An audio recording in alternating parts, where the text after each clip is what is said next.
Salam dan bahagia untuk Bapak Ibu guru hebat di seluruh Indonesia. Selamat datang kembali di channel ini dan selamat datang bagi Bapak Ibu yang baru menemukannya. Perkenalkan, saya Denli Pritania, guru bahasa Inggris dari SMA Negeri 25 Batam, Provinsi Kepulauan Riau. Di video ini izinkan saya untuk berbagi ide tentang cara menyusun kriteria ketercapaian tujuan pembelajaran menggunakan pendekatan deskripsi kriteria. Perlu Bapak Ibu ketahui bahwa ini merupakan hasil tindak lanjut dari kegiatan belajar mandiri yang saya lakukan. Sehingga jika terdapat banyak kesalahan atau perlu perbaikan, saya menanti dengan senang hati umpan balik serta kritik saran Bapak Ibu semua. Secara umum, video ini ditujukan kepada seluruh guru-guru hebat di Indonesia dan saya berharap dapat berbagi melalui ide-ide ini. Secara khusus, tujuan dari video ini ialah berbagi dengan rekan-rekan guru hebat dari komunitas belajar SMA Negeri 25 Batam. Nah, Bapak Ibu, video ini merupakan lanjutan dari video sebelumnya, di mana saya menjelaskan dan berbagi ide tentang cara menyusun kisi-kisi sederhana. Dan kisi-kisi yang saya susun ialah kisi-kisi esai. Nah, Bapak Ibu, ini merupakan kisi-kisi di video sebelumnya, di mana saya membuat dua soal esai. Yang satu merupakan soal untuk memaparkan jati diri, dan yang satu lagi adalah soal untuk anak menulis esai tentang deskripsi tempat dan opini tempat yang ia sukai atau tempat wisata. Seperti yang kita tahu, tagihan akhirnya itu seperti ini, teks, dan bentuknya esai. Nah, Bapak Ibu, di sini saya sudah membuat juga instrumen penilaian, yaitu menggunakan deskripsi kriteria. Mungkin Bapak Ibu bertanya-tanya, mengapa saya menggunakan deskripsi kriteria? Sebenarnya jawabannya itu karena deskripsi kriteria ini sederhana dan lebih umum, sehingga mudah untuk diterapkan. Mengingat kedua tagihan ini sebenarnya sudah pernah dilakukan oleh murid di sepanjang pembelajaran. Kita tahu bahwa penilaian akhir semester di kurikulum Merdeka itu tidak wajib. Namun dalam kesempatan ini karena sekolah melaksanakan, maka saya akan memanfaatkan waktu yang ada, kesempatan penilaian yang ada untuk melakukan konfirmasi terhadap hasil yang sudah dicapai oleh murid-murid saya selama ini. Ketika menyusun kriteria, kita perlu mempertimbangkan kemampuan peserta didik dan juga apa yang menjadi gambaran bagi kita untuk menentukan bahwa hasil kerja dari murid merupakan hasil yang memenuhi kriteria untuk dinyatakan mencapai tujuan pembelajaran. Nah, tanpa lama-lama kita akan mencoba menyusunnya ya Bapak Ibu. Pertama-tama tentu kita harus buat judulnya dulu. Oke, judul saya seperti ini ya Bapak Ibu, sederhana saja. Namun Bapak Ibu boleh menggantinya sesuai kebutuhan. Berikutnya identitas. Oke, identitasnya seperti biasa. Ada nama sekolah, mata pelajaran, dan juga kelasnya. Kalau mau ditambah fase boleh ya. Atau mau ditambah bentuk ujian dan lain-lain boleh. Di sini saya buat yang sederhananya saja. Selanjutnya kita buat tabel. Baik, tabel kali ini memuat beberapa informasi. Yang pertama adalah nomor. Di sini nomor soal maksudnya. Yang kedua adalah TP atau tagihan. Jadi boleh diisi oleh TP atau diisi tagihan ya. Nah, saya akan mengisi tagihan nanti. Lalu kita punya kriteria dan kemudian ada daftar cek. Ini nanti akan dicek ya, memadai, tidak memadai ya, tidak memadainya di kiri, memadainya di kanan. Nah Bapak Ibu, seperti yang Bapak Ibu bisa lihat di layar, ini satu tagihan itu ada 4 baris di sebelahnya kriteria. Artinya saya merancang 4 kriteria untuk satu tagihan. saya anggap bahwa tagihan yang pertama dengan tagihan yang kedua itu dinilai terpisah, ya, tidak disatukan. Ada juga beberapa model kriteria deskripsi ini yang disatukan. Itu tergantung kebutuhan ya. Berikutnya kita isi dulu dengan tagihannya. Dan nomor, oke, tagihan. Baik Bapak Ibu.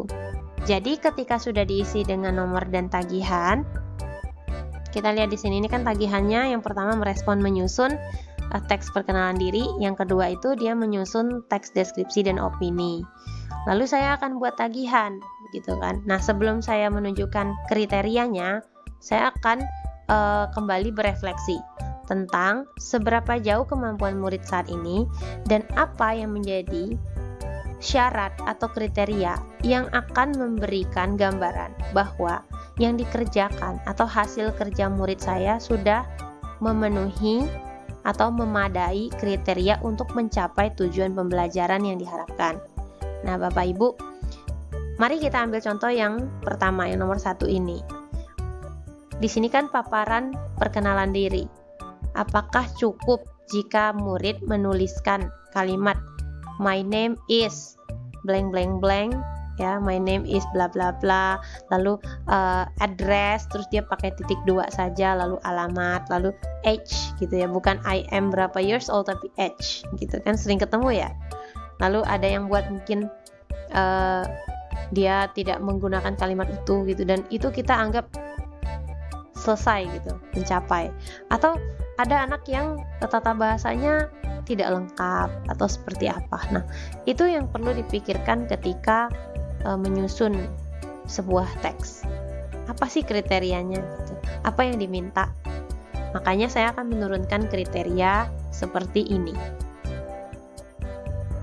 Nah, Bapak Ibu, kita perhatikan kalau yang pertama itu kriterianya adalah yang mendeskripsikan atau berisi perkenalan diri yang disampaikan menggunakan ungkapan yang benar. Ya, jadi kalau misalnya name terus titik 2 nama, nah itu kayak data gitu ya, tidak menjadi ungkapan yang benar. Lalu ada deskripsi sifat, ada deskripsi tentang dirinya, ya. Lalu ada juga grammar.